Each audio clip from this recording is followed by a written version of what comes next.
Hébreux 11, les versets 13 à 16.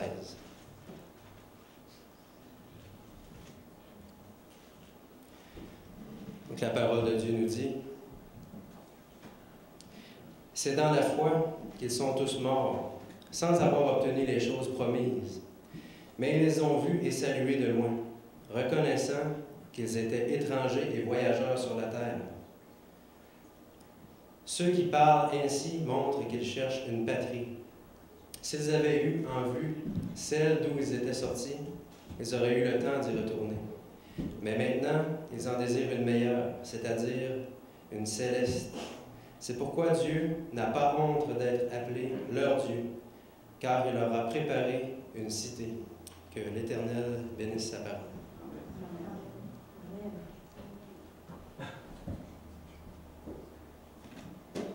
Donc, c'est venu le moment de louange. On vous invite à chanter. S'il y en a qui se sentent à l'aise de venir au micro pour accompagner Émilie. Donc, le cantique 640.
Vous avez sûrement remarqué, c'est longtemps après qu'on réalise le sens de ce qui nous est arrivé. Il faut parfois de nombreuses années pour qu'on comprenne ce qui est arrivé dans notre vie à certains moments. Sur le coup, on a simplement été troublé, on a été désemparé, on a parfois été triste.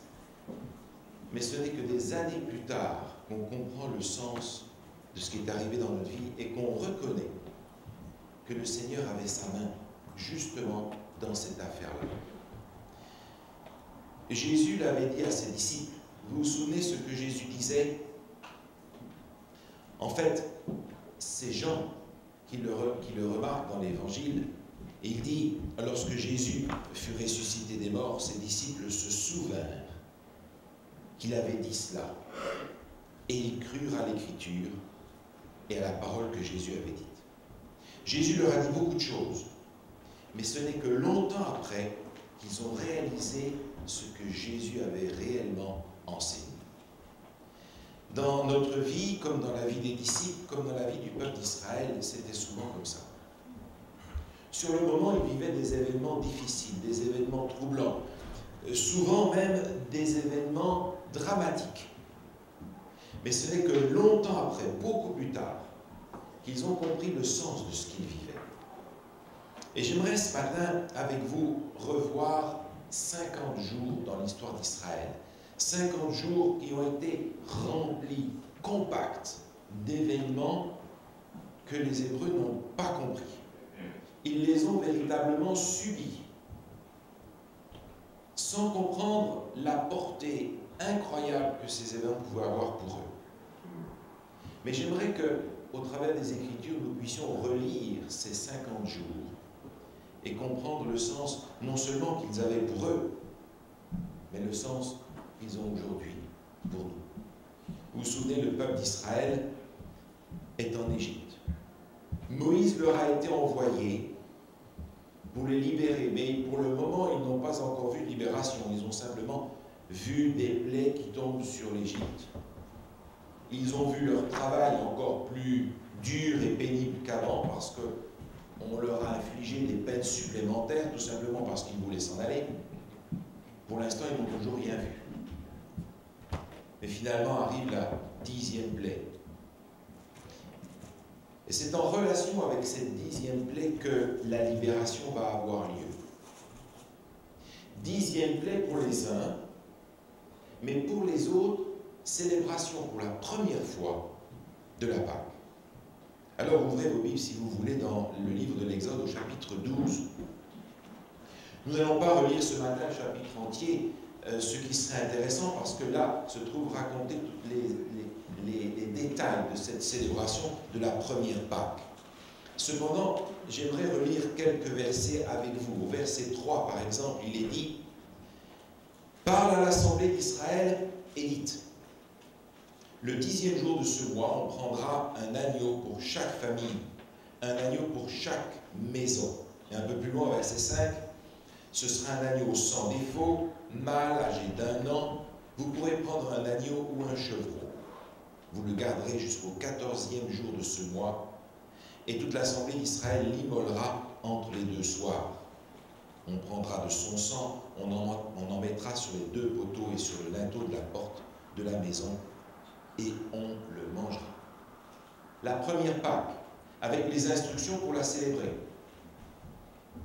Tous ceux qui, lors de la première Pâque, vont se mettre sous le signe du sang de l'agneau, c'est-à-dire qu'ils vont mettre du sang sur les poteaux et sur le linteau des portes, tous ceux-là seront protégés de la 10e plaie.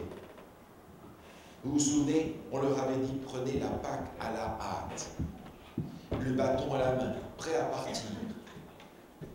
Ils mangent des pains sans levain parce que leur pâte n'a pas eu le temps de lever dans les pétrins. C'est le départ. Ils s'en vont. Ils quittent l'Égypte. Dieu les libère et la première chose que Dieu fait dans cette libération, c'est leur donner le sacrifice. Son sacrifice, le sacrifice de l'agneau. Et bien entendu, derrière le sacrifice de l'agneau se trouve le sacrifice de l'agneau, A majuscule, de l'agneau de Dieu qui ôte le péché du monde. Alors, regardez ce texte avec moi, c'est nécessaire de faire le lien avec le Nouveau Testament dans la première épître aux Corinthiens. Vous connaissez ce passage au chapitre 5, où l'apôtre Paul fait ici un lien extraordinaire. Première épître aux Corinthiens, chapitre 5, il est dit au verset 7, 1 Corinthiens, chapitre 5, verset 7, « Faites disparaître le vieux levain, afin que vous soyez une pâte nouvelle, puisque vous êtes sans levain, car Christ, notre Pâque, a été immolé. » La célébration de cette première Pâque était destinée à tourner les regards de tous ces gens qui allaient être libérés vers le prix de la libération, qui est le sacrifice de l'agneau. Ceux qui ne se mettent pas sous le signe du sang, ceux qui n'ont pas reçu l'agneau, alors ils verront la 10e plaie s'accomplir dans leur famille. Le premier-né va mourir. Mais ceux qui se seront mis sous le signe du sang seront au bénéfice du sacrifice de quelqu'un d'autre. La première leçon finalement que Dieu veut enseigner à son peuple, ce n'est pas d'apprendre ce qu'ils ont à faire eux pour être libérés, mais c'est d'apprendre ce que Dieu lui-même a fait pour les libérer. C'est par là que tout commence. Et le prix est élevé. Le prix, c'est le sacrifice de l'agneau. Parce que l'agneau a été sacrifié, Alors, le peuple est libéré. Célébration finalement de la délivrance de l'esclavage et du péché dont il est l'image. C'est la première chose. Maintenant, quand on y pense, vous vous souvenez que quelque temps après leur sortie d'Égypte, Dieu va donner des instructions au peuple pour qu'il construise le sanctuaire. Des indications très précises vont être données pour savoir comment le faire. Un plan très précis va être donné, avec 3 lieux. Le parvis, le lieu saint et le lieu très saint. Je vais demander à Michael de me passer la télécommande parce que normalement, il devrait y avoir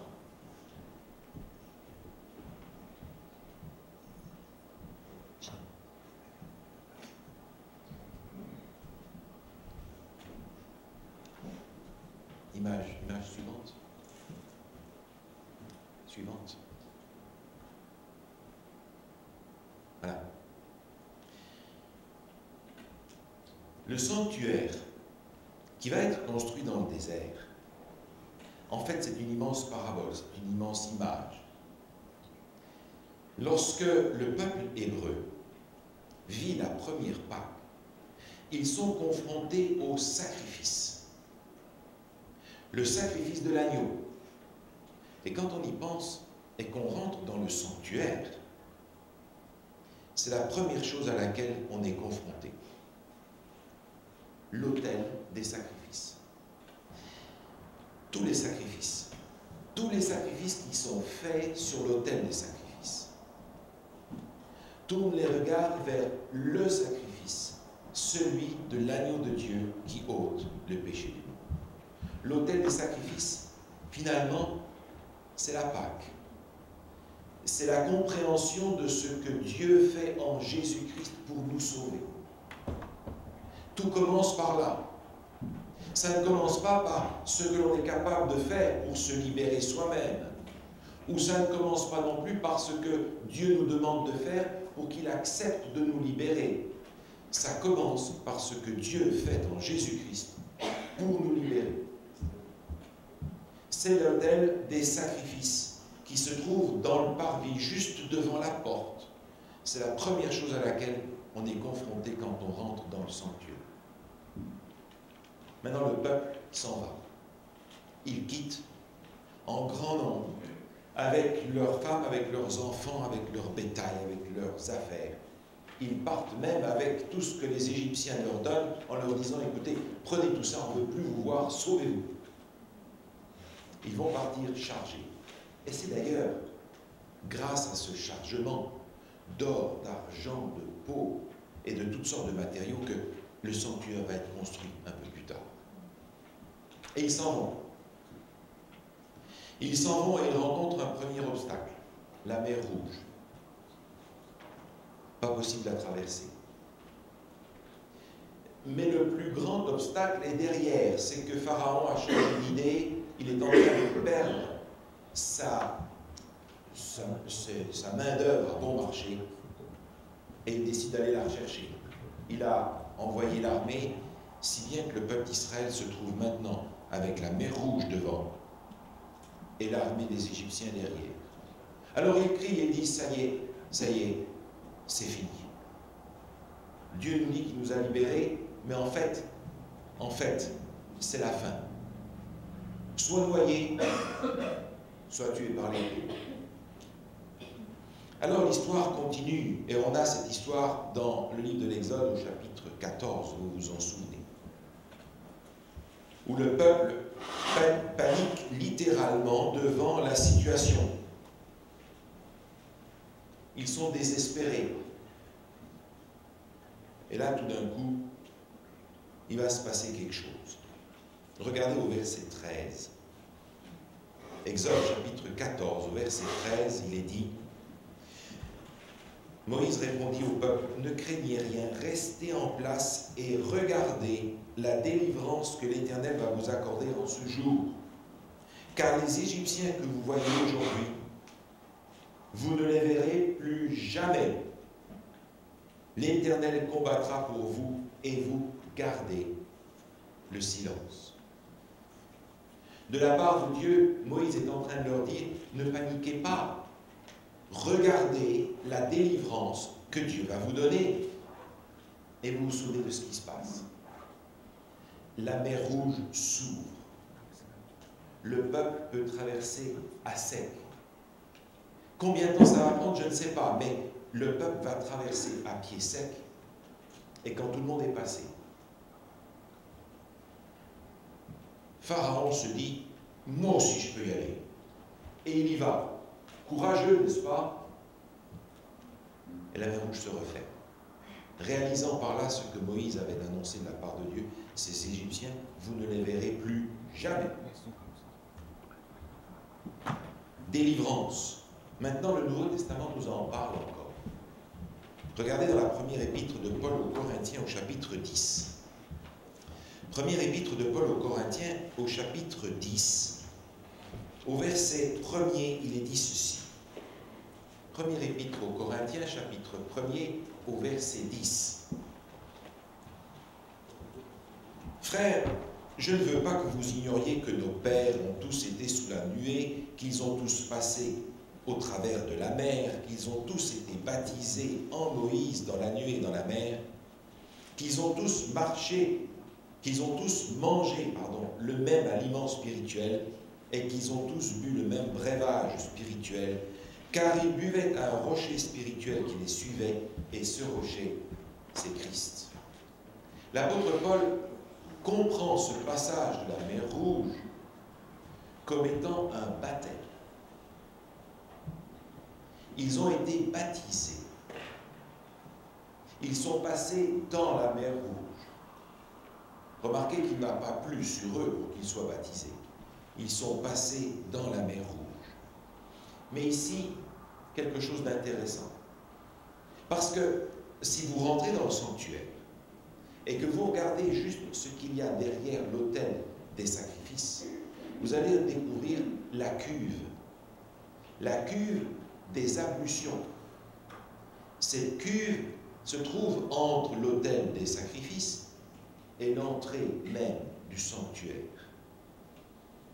Cette cuve des sacrifices. Encore une? Oui. Cette cuve des sacrifices est une image du baptême. On a découvert devant l'autel des sacrifices la grandeur du sacrifice que Dieu a fait pour nous délivrer, pour nous sauver. Ce n'est pas que nous ayons fait quelque chose, c'est lui qui a fait.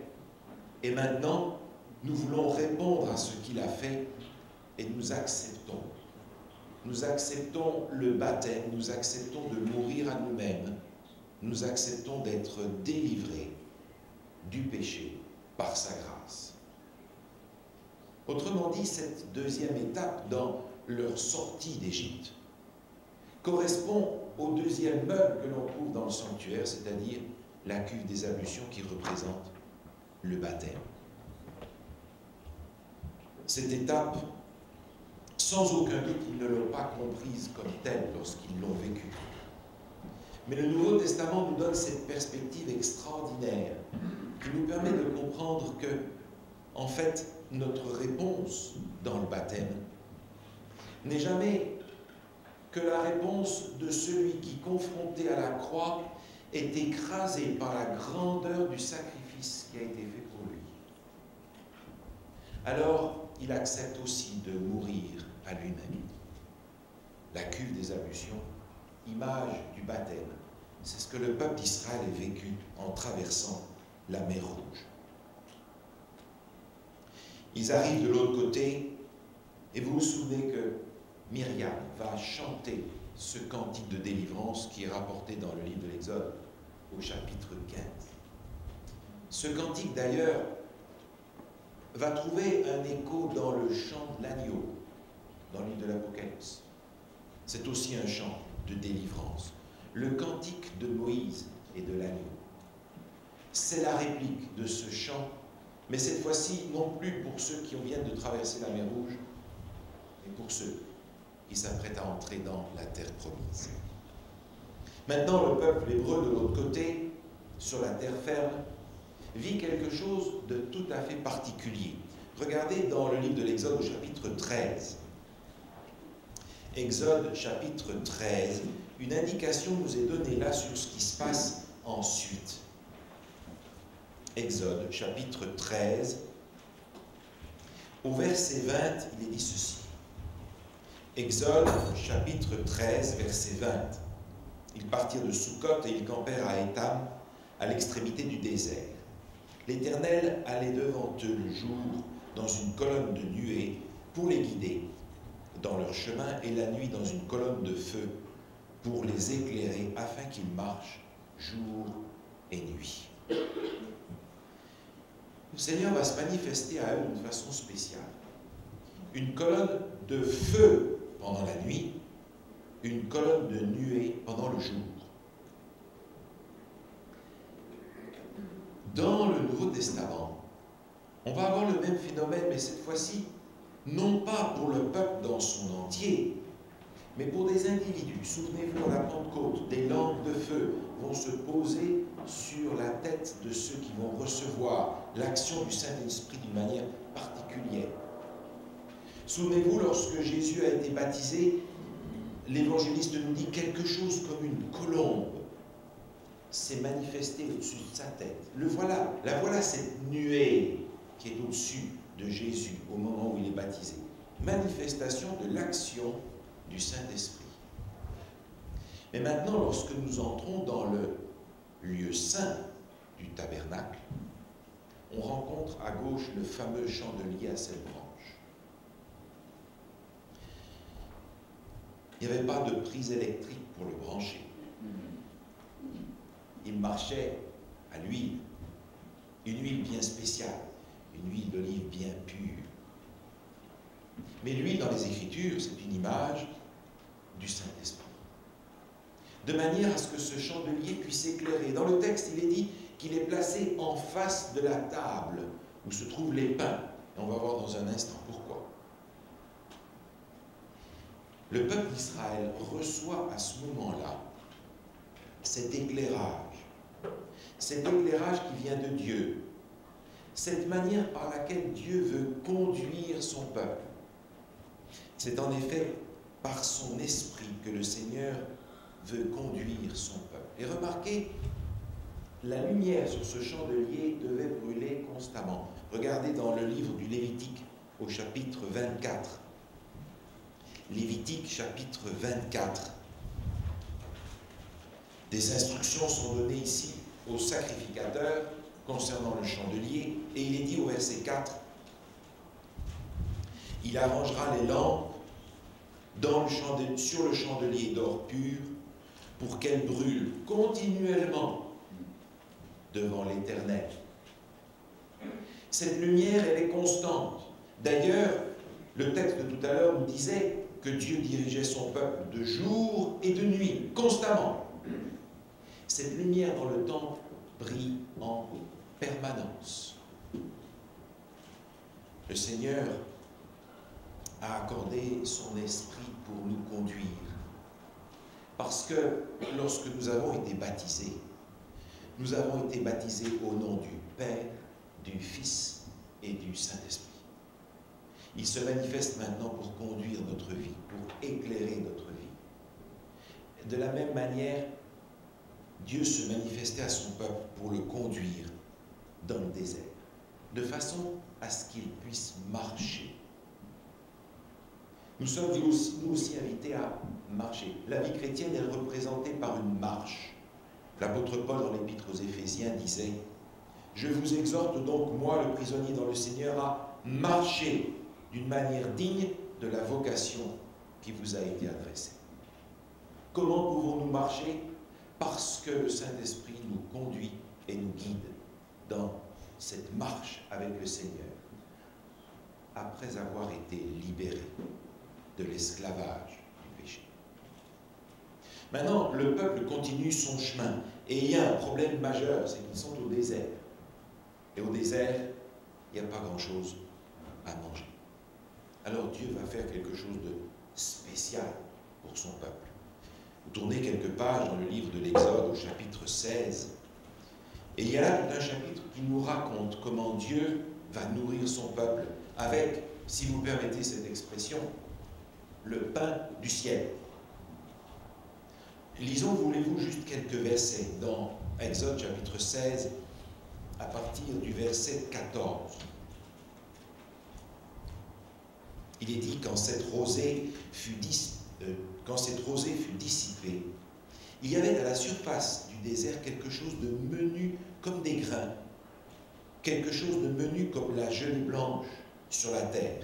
Ça, nous, au Québec, on comprend très bien ce que c'est. Hein? Les enfants d'Israël regardèrent et ils se dirent l'un à l'autre, « Qu'est-ce que cela ?» Mais ils ne savaient pas ce que c'était.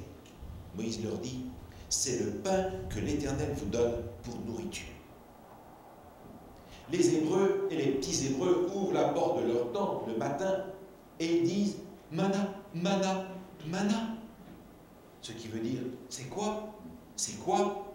Ils retournent dans la tente et ils disent à leur maman « Mana ». Comment ça, mana? Alors les mamans sortent, mana, et tout le monde se demande « C'est quoi? Qu'est-ce que c'est ?» Alors, on a appelé ça du « Qu'est-ce que c'est ?» Traduit en français, c'est du « Qu'est-ce que c'est ?» mais ça s'appelle de la manne. Parce que mana veut dire « C'est quoi ?» Alors ils ont mangé du « Qu'est-ce que c'est ?» pendant 40 ans parce qu'ils ne savaient pas ce qu'ils mangeaient. Ils en ont mangé en soufflé, ils en ont mangé en gratin, ils en ont mangé sur leur pain, ils en ont mangé de toutes les formes possibles et imaginables de ce pain du ciel. Moïse leur dit de la part du Seigneur, c'est le pain que l'Éternel vous donne pour nourriture. Et vous vous souvenez que chaque matin, ils devaient aller chercher ce pain. Ils allaient là-bas dans la campagne pour ramasser chacun ce dont il avait besoin pour lui-même. Et n'en prenez pas pour le lendemain, de toute façon, demain, si vous le mettez de côté, il sera pur. Alors ils allaient de droite, de gauche, en ramasser ce dont ils avaient besoin pour eux-mêmes. Et puis, le vendredi, ils en ramassaient une double dose.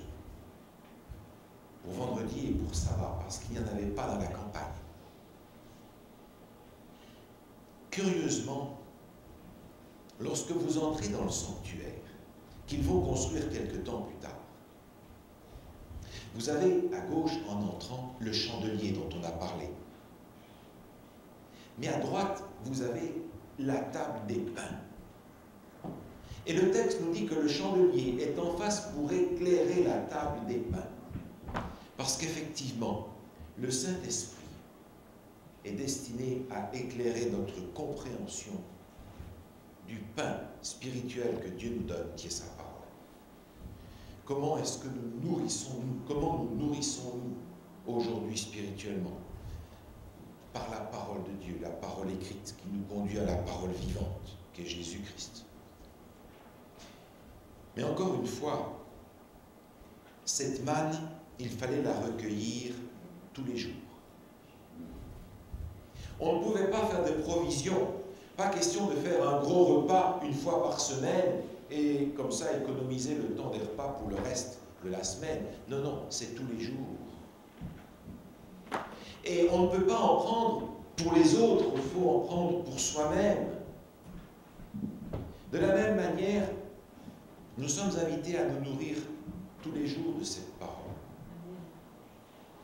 À nous nourrir nous-mêmes. Parce que nous ne pouvons pas nous nourrir pour les autres. Alors je sais, et je suis bien placé aussi pour savoir que la vie nous a envahis de 1001 choses qui nous empêchent d'aller chercher cette nourriture-là chaque jour. Cependant, dès le départ de ce pèlerinage dans le désert, le peuple d'Israël devait apprendre à aller chaque matin chercher sa nourriture et ils dépendaient de Dieu pour leur nourriture.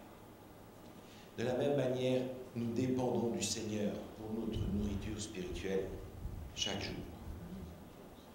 Ne pensez pas que les autres peuvent se nourrir pour vous. Ou ne pensez pas venir le sabbat faire un gros repas qui vous dispense pendant la semaine de vous nourrir quotidiennement de sa parole. Si on le faisait pour de vrai en ce qui concerne la nourriture, je ne suis pas sûr que beaucoup d'entre vous trouveraient cette solution intéressante. Je sais qu'on a un potluck à l'église. Alors imaginez que vous vous remplissez complètement le jour où on a le potluck et le prochain repas, c'est le sabbat suivant. Le Seigneur a indiqué à son peuple d'aller chercher chaque jour sa nourriture pour ce jour-là. La table des pains dans le sanctuaire, c'est cette nourriture-là. Elle fait partie de ces choses que l'on peut faire. Maintenant, le peuple d'Israël continue son chemin. Et ils vont rencontrer un problème. Il suffit simplement de regarder au chapitre suivant. À partir du verset 8, il nous est raconté que les Amalécites veulent barrer le chemin à la progression du peuple dans le désert. Et les Amalécites ont sorti la hache de guerre pour les empêcher de passer. Alors, Moïse va aller chercher son adjoint, Josué, et lui dire « Rassemble des hommes, il va falloir se défendre. » Mais Moïse, lui, va faire quelque chose de particulier. On peut lire ça dans Exode au chapitre 17, au verset 11. On peut lire des versets 10 pour avoir l'idée entière. Il est dit « Josué fit ce que lui avait dit Moïse pour combattre Amalek. Et Moïse, Aaron et Hur montèrent au sommet de la colline. Lorsque Moïse élevait sa main, Israël était le plus fort. Et lorsqu'il baissait sa main, Amalek était le plus fort. Les mains de Moïse étant fatiguées, ils prirent une pierre qu'ils placèrent sous lui. Et il s'assit dessus. Aaron et Hur soutenaient ses mains l'un d'un côté, l'autre de l'autre, et ses mains restèrent fermes jusqu'au coucher du soleil. Et Josué vainquit Amalek et son peuple au tranchant de l'épée. Il a fallu que Aaron et Hur soutiennent les bras de Moïse pendant toute la bataille. Que faisait Moïse sur la colline? Il priait pour son peuple pour obtenir la victoire. Et la victoire n'a pas été obtenue, vous avez remarqué, par la vaillance de Josué ou par les actions d'éclat des soldats qui étaient avec lui. Non, non. La victoire a été gagnée parce que Moïse était là, intercédant pour son peuple, soutenu par Aaron et Hur. Hur qui est probablement d'ailleurs le mari de Myriam. On a ici un exemple de la puissance de l'intercession. La victoire n'a pas été gagnée par les soldats. La victoire a été gagnée par celui qui a intercédé pour son peuple. Alors, je pense maintenant à ce texte qui est dans l'Épître aux Romains, au chapitre 8, et que j'aimerais relire avec vous. Romains chapitre 8, versets 33 et 34. Romains chapitre 8, versets 33 et 34 dit ceci. Qui accusera les élus de Dieu? C'est Dieu qui justifie. Qui les condamnera? Christ est mort, bien plus, il est ressuscité, il est à la droite de Dieu et il intercède pour nous. Alors les victoires, comment allons-nous les gagner? Grâce à l'intercession de Jésus. Vous vous en souvenez, quand Pierre était à la veille de tomber, Jésus lui a dit « Je vais prier pour toi afin que ta foi ne défaille point. » Maintenant, lorsque l'on rentre dans le lieu saint du sanctuaire, on a vu qu'à gauche, il y avait le chandelier qui éclaire le meuble qui est en face, la table des pains. Mais le troisième meuble qui est dans le lieu saint du sanctuaire, c'est l'autel des parfums. Que représente l'autel des parfums? Alors regardez simplement avec moi un texte dans le livre de l'Apocalypse, au chapitre 3. De peur qu'on s'égare, le texte nous dit clairement ce qu'il faut en penser. Apocalypse, chapitre 8, au verset 3, il est écrit ceci. Un autre ange vint, il se tint sur l'autel, ayant un encensoir d'or. On parle donc bien de l'autel des parfums, pas de celui des sacrifices. Un autre ange vint, il se tint sur l'autel, ayant un encensoir d'or, et on lui donna beaucoup de parfums, afin qu'il les offre avec les prières de tous les saints, sur l'autel d'or qui est devant le trône. Cet autel des sacrifices représente la prière, représente l'intercession. Il y a dans ce texte trois choses. L'action du Saint-Esprit, le chandelier, la parole de Dieu, la table des pains, la prière, l'autel des parfums. Tout ça sont des choses que l'on peut faire, des choses que nous sommes invités à faire. Vous remarquez, dans le parvis, il n'y avait rien que nous puissions faire. Dans le parvis, on a reçu les bénéfices du sacrifice qui a été fait sur l'autel. Mais maintenant qu'on est dans le lieu saint, il y a des choses que nous pouvons faire. Non pas pour être sauvés, mais parce que on a été sauvés. Le salut, nous l'avons reçu dans le parvis. Lorsque, dans la cuve, par le baptême, nous avons accepté d'être mis au bénéfice de ce qui s'est passé sur l'autel des sacrifices. Maintenant, le Seigneur nous invite à collaborer avec lui, à recevoir cette action du Saint-Esprit qui nous permet de briller autour de nous,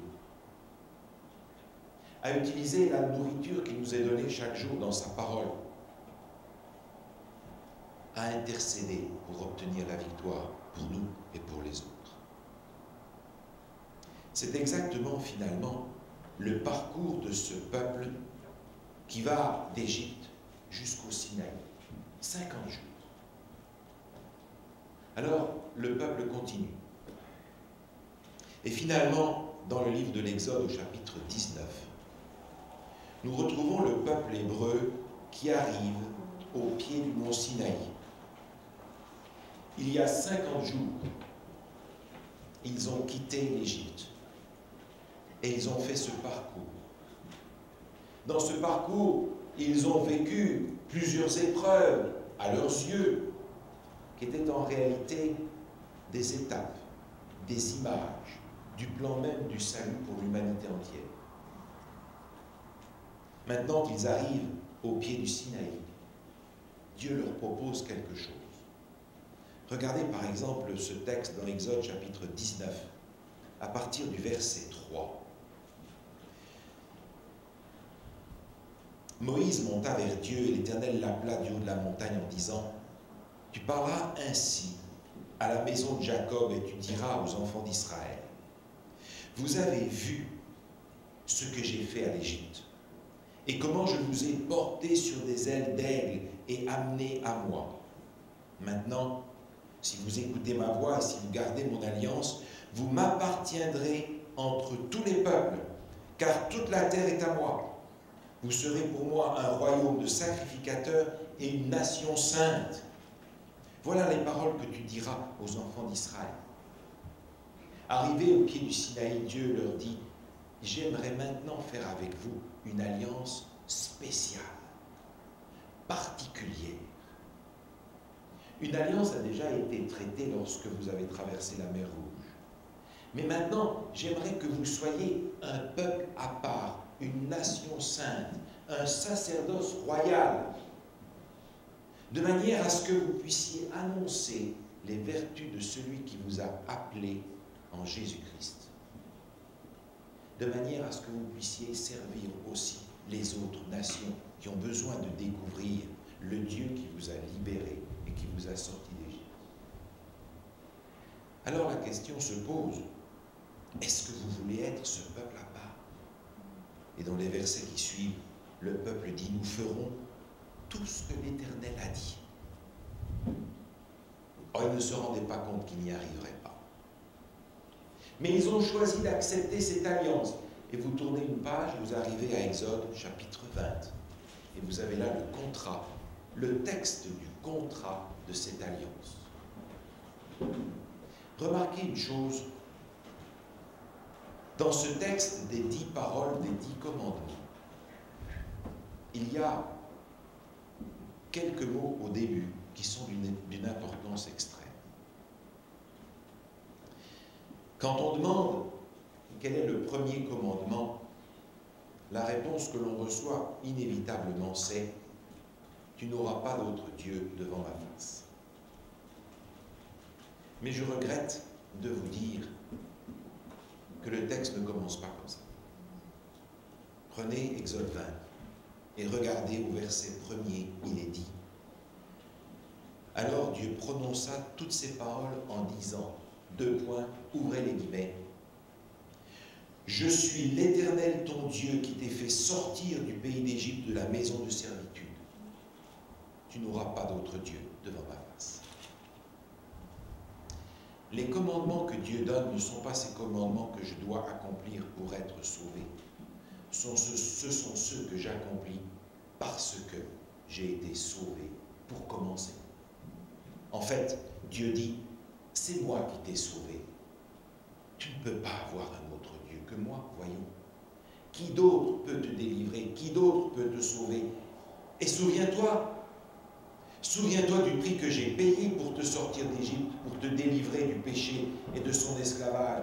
Le prix que j'ai payé, c'est le prix qui est sur l'autel des sacrifices, en Jésus-Christ. Cette alliance que Dieu fait avec son peuple, c'est une alliance avec ceux qu'il a sauvés et qu'il invite maintenant à être ses disciples. C'est-à-dire ceux qui font ce que lui fait, qui reproduisent l'image de son caractère. Et c'est pourquoi Dieu leur donne ici sa loi. En fait, quand vous ouvrez maintenant le voile dans le sanctuaire et que vous rentrez dans le lieu très saint, vous rencontrez le seul meuble qui existe dans le lieu très saint, c'est l'Arche de l'Alliance. Et qu'y a-t-il dans l'Arche de l'Alliance?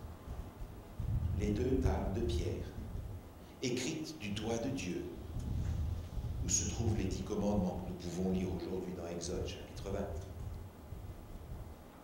Cette arche, qui représente le trône de Dieu, le livre de l'Apocalypse nous le disait tout à l'heure, contient cette loi qui est l'expression même du caractère de Dieu et que nous sommes invités à reproduire parce que nous avons été transformés. Le Seigneur nous propose aujourd'hui, à nous aussi, de sortir d'Égypte et à faire ce parcours qui nous permet de rencontrer le Seigneur et de faire alliance avec lui. Il veut d'ailleurs, aujourd'hui encore, faire alliance avec son peuple, de manière à avoir un peuple du reste pour remplir dans les derniers temps une mission particulière. C'est ce qu'il avait prévu aussi pour le peuple d'Israël. Alors je me pose la question, où est-ce que nous en sommes? Où est-ce que j'en suis dans mon parcours? Est-ce que j'ai réalisé que dans la Pâque, il y a l'image du sacrifice de Jésus? Est-ce que j'ai compris l'immensité de ce sacrifice pour que je puisse avoir la vie, non pas ici, mais la vie éternelle? Est-ce que je réalise la valeur de ce sacrifice en Jésus-Christ, du sacrifice de l'agneau? Alors peut-être que certains ont fait un bout dans ce chemin, dans ce parcours, et sont arrivés devant la cuve et se posent la question s'ils doivent être baptisés ou pas, en réponse à ce qu'ils ont découvert en Jésus-Christ. Est-ce que vous avez fait cette démarche d'aller jusque-là et d'accepter de mourir à vous-même parce que Jésus est mort pour donner la vie? Certains ont peut-être fait encore un bout de chemin et ils ont été confrontés à cette action du Saint-Esprit dans leur vie pour les conduire. Ils ont entendu cette voix qui les invitait à faire des choix précis. Ils ont vu le Seigneur diriger les circonstances de leur existence pour leur éviter bien des problèmes, bien des soucis, et pour les conduire au service, pour les conduire à éclairer les autres. Est-ce que vous en êtes là dans votre parcours à recevoir l'action du Saint-Esprit avec force pour que votre vie soit une lumière, que vous soyez aussi la lumière du monde? Peut-être que certains ont fait encore un bout de chemin au point d'avoir pris cette habitude de venir chercher la nourriture spirituelle chaque jour dans sa parole. D'aller chercher cette manne quotidienne qui nous permet de découvrir le pain vivant qui est Jésus-Christ, celui à qui nous voulons ressembler, celui qui est notre Sauveur bien-aimé.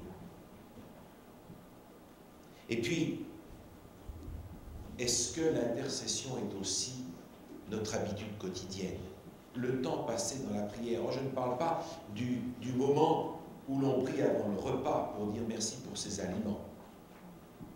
Je ne parle pas même de cette prière que l'on vit dans l'assemblée, le sabbat. Je parle de ce moment où on est seul avec Dieu et on lui dit ce qu'on a à lui dire. Et où il n'y a aucune autre oreille qui peut entendre. Non pas que nous ayons besoin de lui faire connaître nos besoins parce qu'il les connaît, mais nous avons besoin de les lui présenter pour lui dire à quel point on est disposé et prêt à les recevoir. Ce n'est pas en réalité que la prière va faire descendre Dieu jusqu'à nous, c'est qu'elle nous élève jusqu'à lui. Cette prière-là, c'est celle-là dont je parle. Celle de chaque jour, la manne quotidienne. Et puis, dans notre parcours, avons-nous encore fait ce bout de chemin qui nous permet de comprendre que le Seigneur veut faire avec nous une alliance spéciale, une alliance pour avoir un peuple du reste à la fin des temps, qui est témoin des commandements de Dieu et de la foi de Jésus. Dans un monde qui ne connaît plus Jésus, qui n'a foi dans rien et dans personne, et qui ne se donne pour loi que ses propres lois. Alors le Seigneur nous invite, je crois, à vivre ce même cheminement. Un cheminement qui nous invite à une vie spirituelle, à une marche intense avec lui, au point où nous pouvons être, chacun pour nous, chacun là où nous sommes, une lumière du monde, un témoin de Jésus-Christ, un outil entre ses mains pour préparer un peuple pour son retour. Que le Seigneur nous accorde la grâce de faire ce parcours et d'être prêt le jour où le Seigneur nous appellera. Amen.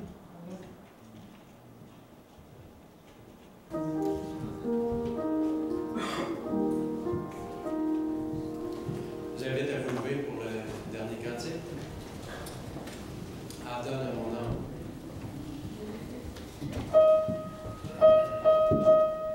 Adonne à mon âme.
travers du sanctuaire. Et le trimestre prochain, nous aurons la chance d'étudier plus en profondeur ce sujet passionnant. Merci de nous aider où que nous en sommes dans notre vie spirituelle, soit que nous devons nous baptiser ou nous devons aller chaque jour apprendre à prendre ta parole, à prier pour nous, pour les autres.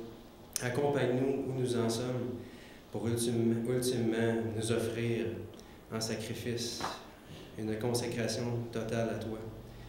Car on sait que toute chose concourt au bien de ceux qui t'aiment. Aide-nous à s'abandonner à toi et que ta volonté soit faite en nos vies. Accorde-nous cette grâce, nous t'en prions, par le précieux sang de Jésus, notre Sauveur Seigneur. Amen. Bon sabbat à tous.